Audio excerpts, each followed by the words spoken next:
Every now and then, you get access to a conversation that feels bigger than poker results. Today, on Under the Gun, the South African Poker Podcast, we sit down with one of the most visible women in poker, a professional player, creator, coach, and a voice that has built a real space in the game. But what does it actually take to put yourself out there publicly, to keep showing up, to deal with the pressure, doubt, criticism, and still believe that you belong? As part of Women's Month in South Africa, this episode is a celebration of women in poker, self-belief, and the journey behind becoming someone others can draw belief from. I have a special guest joining me today all the way from the United States, Lexy Gavin-Mather. Thank you for joining me on Under the Gun, the South African Poker Podcast. Of course. Thanks for having me. I'm happy to be here. All right, Lexy, we've been trying to set this up during the WSOP, which you've had a very, very busy schedule. But now that the dust has settled, we celebrate the women in our lives, in our country, in the month of August here in South Africa. And this is a special treat for the viewers in South Africa as well as the wider African community. Looking back after this full schedule that you had in the WSOP, and seeing your poker life as a player, creator, WSOP vlogger, and a public-facing personality. Does this feel like something you intentionally built, or is it just something that evolved over the years? It's something I definitely intentionally built. I've spent years studying how to build your brand, your personal brand.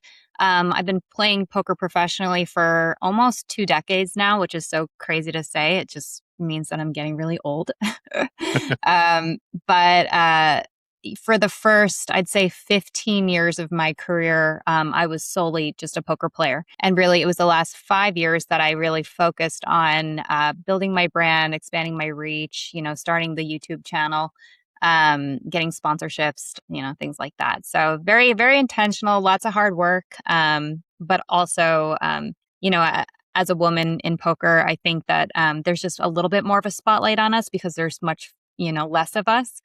So I do think that also kind of helped in a way. Yeah. And living that poker life and putting yourself out there publicly, what pressure does that add to you, not just as a poker player, but as an individual and a female in a, let's call it a male-dominated sport? Absolutely. It adds quite a bit of pressure, actually. As I'm sure as a content creator yourself, there's a lot of positive feedback, but there's also a good bit of negative feedback. And, the way that I do it, I am fully transparent on my YouTube channel. I don't like to, hide anything. So I'll show every bust out. I'll show every mistake. I'll show, I show it all. So of course I get, the comments that, can be kind of hurtful, or, maybe people that don't really understand the variance of tournament poker. If I'm showing 85% loss, they're just like, oh, well, she stinks. She's losing 85% of the time. So, you kind of have to have a thick skin to not just be a poker player, which you definitely requires very thick skin to just play poker in general, but to be a content creator, public facing figure, you just have to let things roll off. And I've had my fair share of, times where it's been really, really tough, a big struggle. And, it just takes practice and time and an understanding of what you're getting into. Yeah. And I can relate with what you're saying. I also do some streaming, and you'll get trolled about not playing a spot right. But the reality is, like you said, only 15% of the time, those 15% of the people are going to be in the money or getting a result. Exactly. So it is a very, very, very high variance game. Right. Now that the World Series of Poker and your summer season, if I can call it that, is behind you, what did the series teach you about the balance between putting yourself out there, documenting your journey, and protecting your ability to play at your best? Yeah, that's a good question, because the vlogging can get quite distracting. And I took a different approach this year. So for the last 4 years, I filmed every day of the World Series of Poker, or every day that I played, which was practically every day. And so this year I decided to not film every single day, and I had my best summer in the last 4 years. So I think that toning it back a little bit on the volume. I still put out, I think, 18 videos, something like that, which is a lot. But it's much less than the 45 videos that I put out in the past. So, yeah, I found I had made that decision going into the World Series that I was going to do a little bit less and focus more on my game, and it paid off. So, I think it was kind of the best of both worlds. I got to, film, 18 days of the series. So the audience was, still following along with me and rooting for me. But I got to, focus a little bit more on the game, and, it worked out for me. So, yeah. And the reason I posed that question is one of your vlogs just before the WSOP started. I think it was a circuit event heading in towards the series that you intentionally didn't vlog, and you made 3 final tables in that circuit event. Yes. Yeah. I know. I did a couple of vlogs, and it was Lake Tahoe. I made 3 final tables in a week.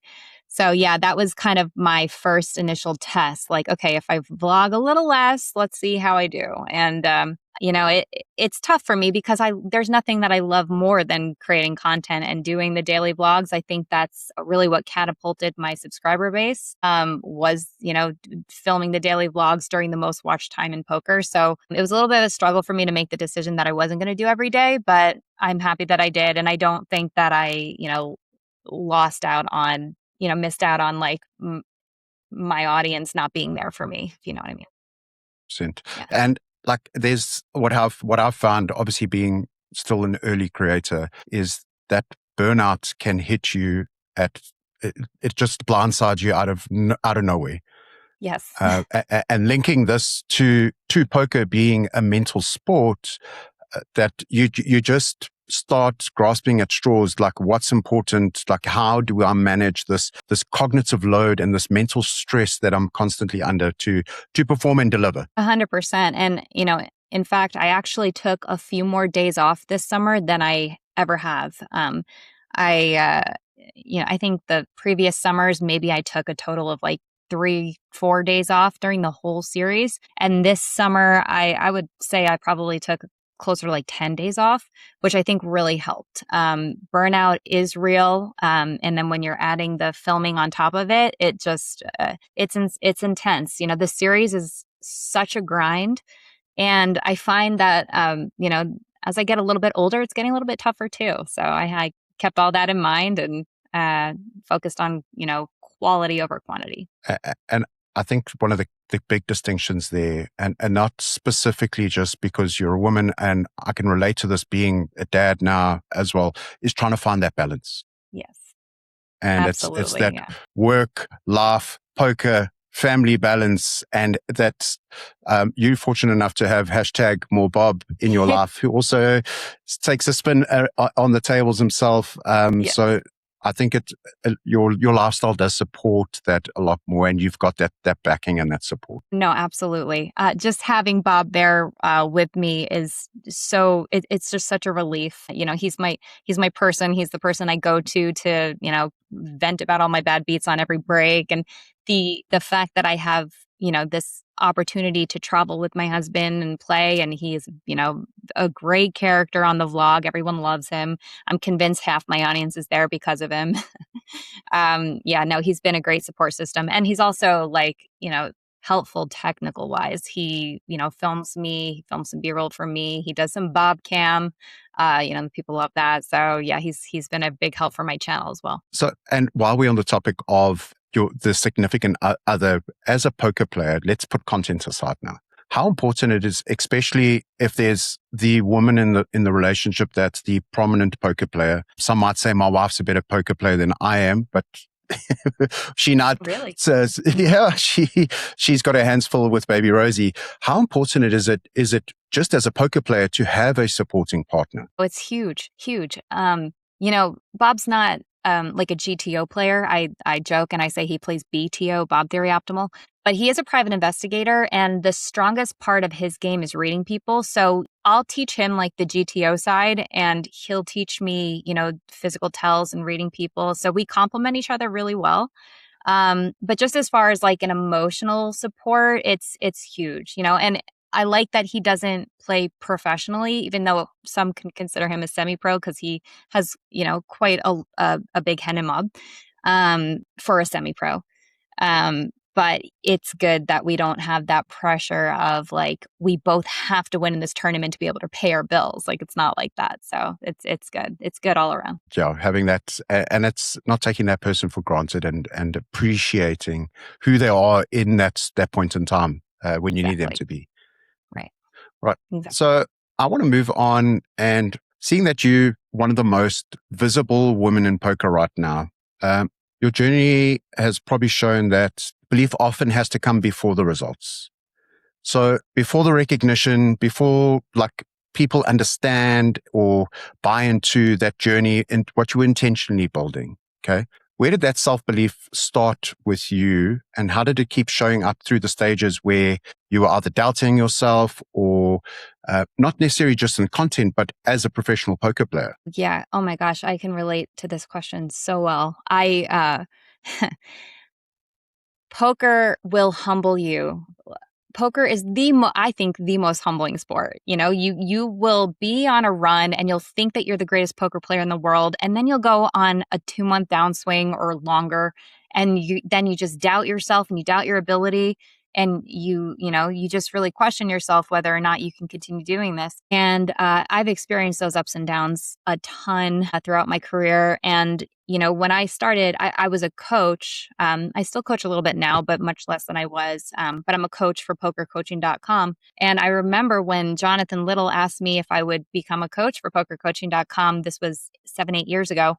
I was like, what? Like, I'm not a coach. I'm a poker player, and I'm not even like the best poker player. Like, why would you want me to coach? And he had faith in me and in my ability. And I think that I had a tremendous amount of imposter syndrome when I first started coaching. I was, studying these GTO strategies and all these different strategies to create the content. So I felt like I was learning while I was creating content, which made me think that I was, being an imposter. Right. So, but then I quickly learned that no, like there's so many people that know so much less about poker than I do, that I actually do have something to offer them. And then, so the more I studied, the more confident that I got with it. And that imposter syndrome kind of went away. I experienced it a little bit again when I started creating content for YouTube. I was just like, why is anyone going to be interested in watching me? I'm not interesting. I'm, just whatever. And then I got a lot of validation from my, subscribers in the comments and everything. So that really helped. And now I'm just like, yeah, I'm here and I deserve to be here. And, I'm a professional poker player and I'm good at this game. And yes, I make mistakes all the time.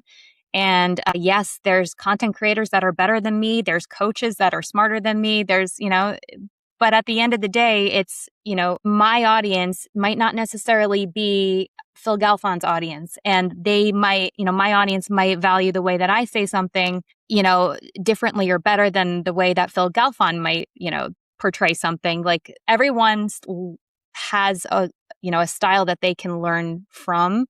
And, I might not be for everyone, but I could be for all these people over here. So I don't know if that makes sense, but yeah. So yeah, poker, you definitely have to, there's a lot of swings, there's a lot of emotions, and then you just kind of have to understand what it is and go from there. And I'm going to maybe press you a little bit deeper here. And this is now going to be selfish because you raised the D word, downswing. I'm there right now and I'm getting on a plane and going to Barcelona. What's that one pearl of wisdom for not just me, but anybody else listening to this right now that is doubting themselves? Because doubts and downswing start manifesting into one. What's that one pearl of wisdom that you could give? Right. Well, first of all, I want to say, I'm sorry you're going through it, but it's a rite of passage in poker. Without a downswing, you're not a professional poker player. And if you don't know how to, handle those feelings and those emotions in that downswing, if you don't ever come out of it, then you're not a poker player. You're just someone that's been running good. So my one piece of advice to you is to just battle through it. The only way to get out of a downswing is to play through it. And if you have to drop down in stakes, do that. I think ego is the silent killer of poker players. And a lot of poker players are afraid to recognize, hey, I'm not properly bankrolled for this tournament and I'm not running well right now, but I'm going to play it anyway. Like I think that if you have the discipline to drop down in stakes, recognize what's happening, maybe work on plugging your leaks, try to figure out what is going on. Are you actually running bad, or are you making mistakes? Is there something that you need to shift? And just being really true to yourself and honest. And that's the way that you're going to get out of the downswing. So play through it and be honest with yourself. Yeah. While we're talking about performance, it's a great transition here. You'd said earlier, you had one of your best summers to date at the WSOP. Women's final table, I think it was, let me get the tournament right. Salute to Warriors. Salute to Warriors, yes. Salute to Warriors final table. And then those 3 final tables from the circuits coming into the series, but running deep in a lot of the events. Yes. What was the shift, or what clicked for you in your game, do you think? If you had to reflect back on it. Right. Now. It was a combination. So obviously, if I'm getting 7th place out of almost 4,500, 5,000 players in the Salute to Warriors, I'm obviously running well. Like I'm very, I understand that my flips have been holding, and, my bluffs are getting through, and I'm running well. But that aside, I think that I always have said runs come in waves. When you're running well, when you're going deep in tournaments, you can expect, I believe, to run well for, the next month or so, or however many tournaments you play, because you're playing your A game, you're in the right headspace.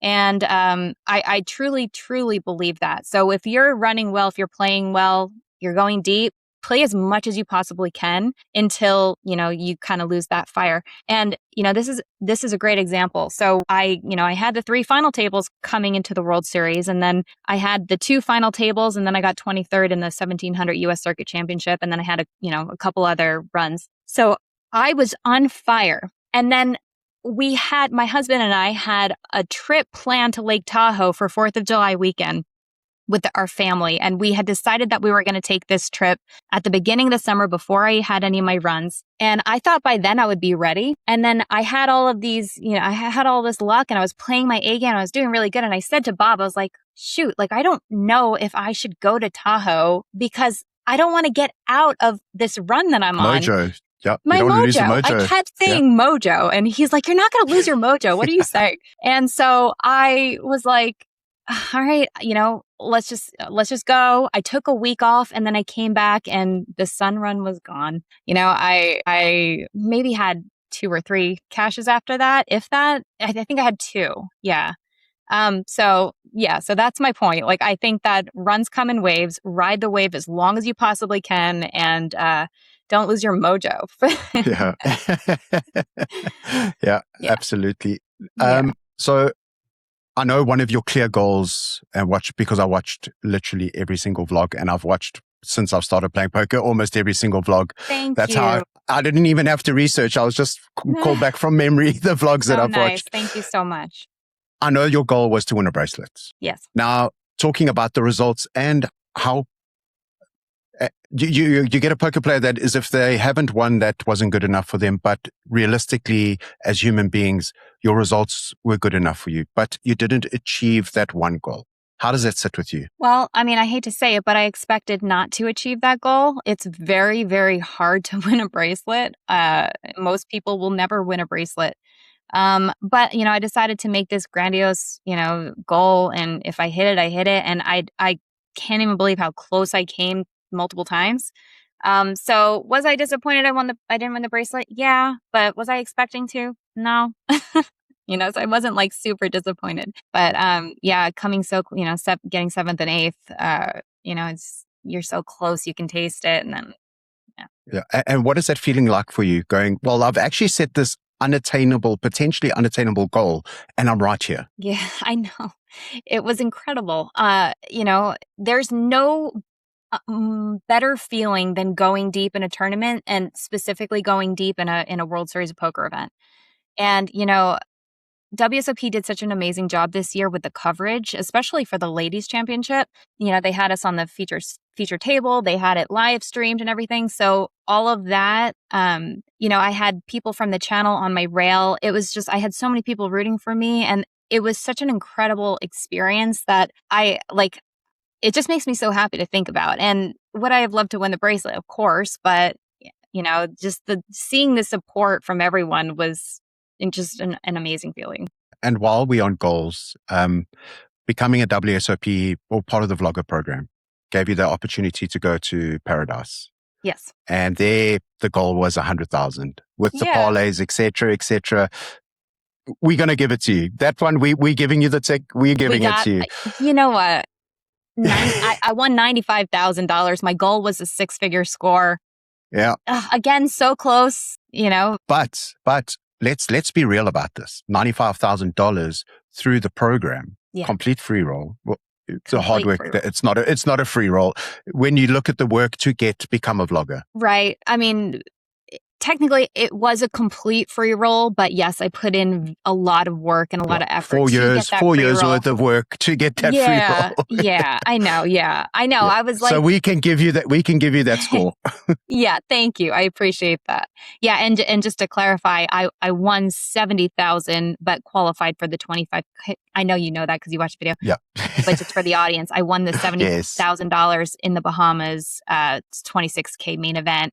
WSOP covered the buy-in because I was part of the Vlogger Program. And then I qualified for the $25,000 parlay that they offered because I had 7 cashes at last year's WSOP. So I took home $95,000 in profit. And yeah, I just give myself the check mark on that one. Yeah, 100%. And I want to just, while we're on the working with the WSOP and the flagship brand in the poker community or in the industry, what is that validation for you? I know it's opened a lot more other doors, like the editing services, et cetera, but let's talk about what that actually means for you as an individual. My gosh.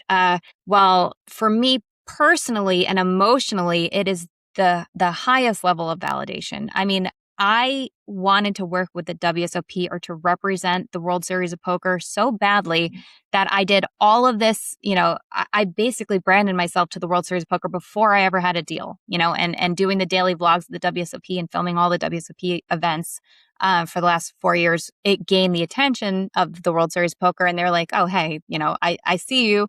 And we appreciate the effort you're putting in. So we want you part of the Vlogger Program. So once I was official with the World Series, it was the best feeling and the best validation I could ever ask for. WSOP is the most prestigious, in my opinion, brand in poker.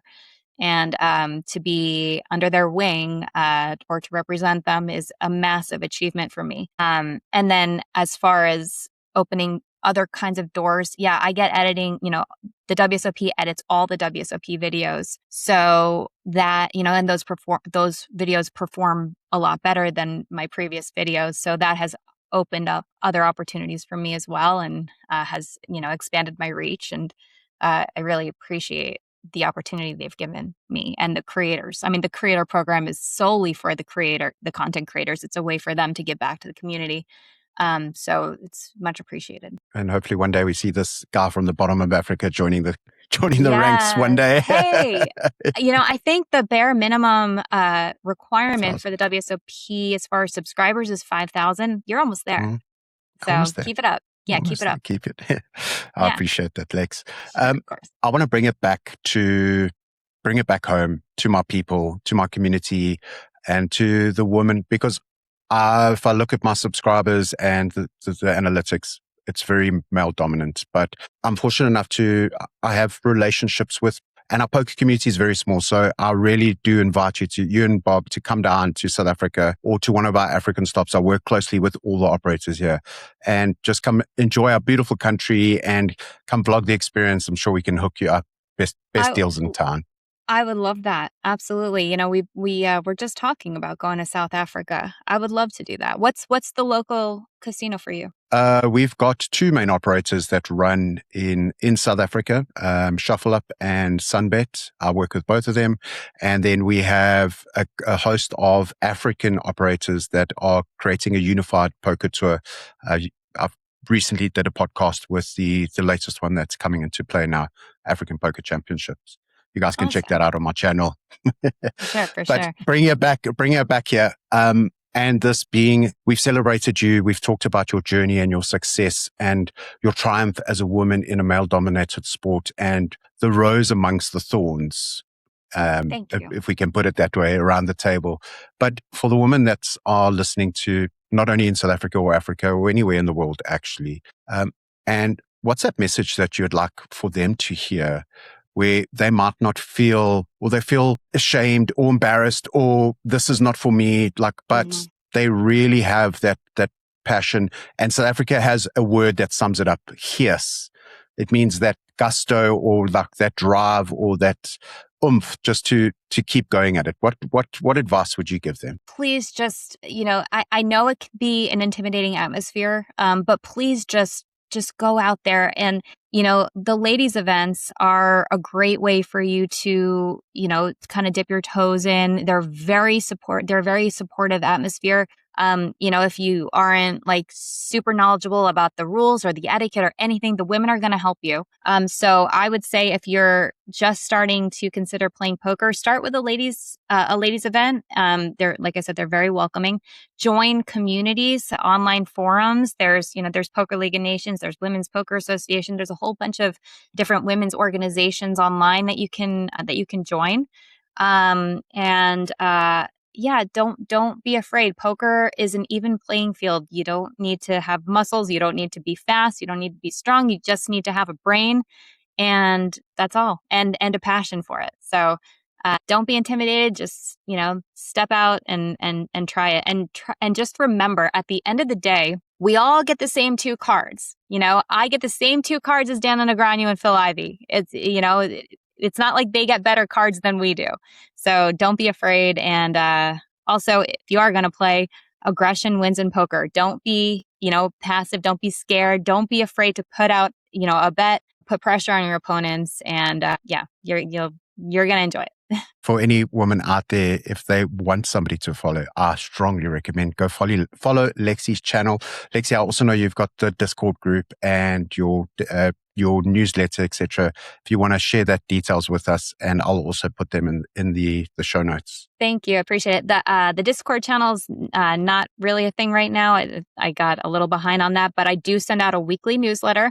And I do respond. I do read every email that comes in and every response that comes in to the newsletter. So you can submit a question or anything, and if I can, I try to answer most of them.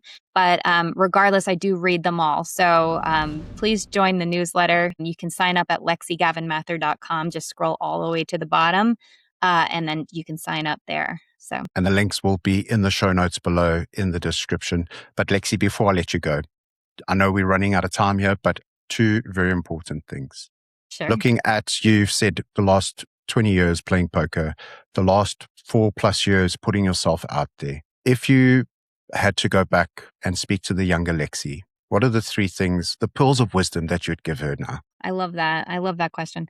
Don't worry so much about perfection with your content, because that is the biggest thing I find that holds content creators back, is they're trying to perfect that first video. And Mr. Beast gave great advice on this. His advice was, for every piece of content that you put out, for every video that you produce, just make sure that the next video is a little bit better than that. And if you keep working on making the latest video is just a little bit better than the last, then you're going to have tremendous growth over time. So don't worry about perfection. Put out that first video, hit the record button, and it's going to be fine. And no one's going to notice if you said something wrong. So that's one thing I would tell my younger self, is just shut up and put it out. Yeah. Because I studied YouTube for 3 years before I ever put out a video. So yeah. What else would I say? I'd say, honey, you need some thick skin, because you're going to go through the ringer, and you're going to lose a lot of money. You're going to get, some negative comments, and you're going to go through it all. You're going to be a target. And just, get some thick skin and get ready. So I would warn myself of that. And I would also say, have fun. This journey, being a professional poker player, traveling the world, it's the most incredible job, I think. And to be able to create content doing something that you love and traveling with your husband, it's just so unbelievable. So have fun, try to live in the moment. When you travel to these amazing places, please leave the casino, because I've done that before where I've like gone to France and I just stayed in the casino the whole time and I didn't see the country. So get out, travel, have fun, Yeah. live in the moment. Live a little. Yeah, Yeah. 100%. Yeah. Lexy, one last thing, and I'm not sure if it did cross your feed. South Africa managed to secure a WSOP bracelet. Young Aiden Jacobs, 21 years old, just old enough to go and play in Vegas, secured us a WSOP bracelet in the $600 deep stack. 20 years in the making since we last got a bracelet. So putting South Africa on the map and showing that we belong. Wow. Oh, I didn't know that. That's amazing. Well, congratulations to him.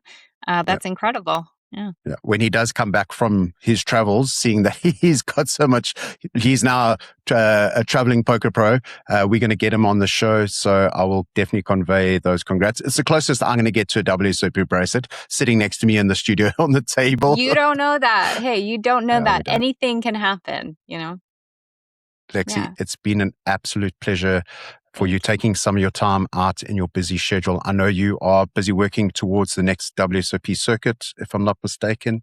So where will we be able to follow you and catch you, and what's coming up next for Lexy? Well, so actually, I head tomorrow to Phoenix for the Arizona State Championship. I was originally going to go to the WSOP Cherokee, but I would travel. This is just so much closer and easier because I have WSOP Canada coming up at the end of August. So tune into Lexy Gavin Poker YouTube channel, Lexy with a Y, and you'll see the Arizona State Championship videos. You'll see the WSOP Canada videos where I'm going to be doing almost daily vlogs there, and lots more good stuff to come. Yeah. Well, we wish you all the best on your travels and your endeavors and the content coming out. I know I'll most definitely be watching it. So, Lexy, it's been an absolute pleasure for you joining me on Under the Gun, the South African Poker Podcast. Wes, I appreciate it. Thank you. Lexy, thank you again for giving us your time and sharing your journey so openly. This conversation is exactly what we wanted to celebrate women in poker this month, because sometimes one story is enough to make someone feel like they belong. So here's the ask. If this conversation meant something to you, don't just watch it and move on. Send it to one woman who loves poker, who's curious about the game, or maybe just needs to hear that she belongs. Make sure you subscribe to Lexy's channel and follow her journey. And if you're discovering my channel and Under the Gun for the first time, subscribe to the channel as we continue to tell the stories shaping South African and African poker. Thank you for watching. Until next time, let's go, baby!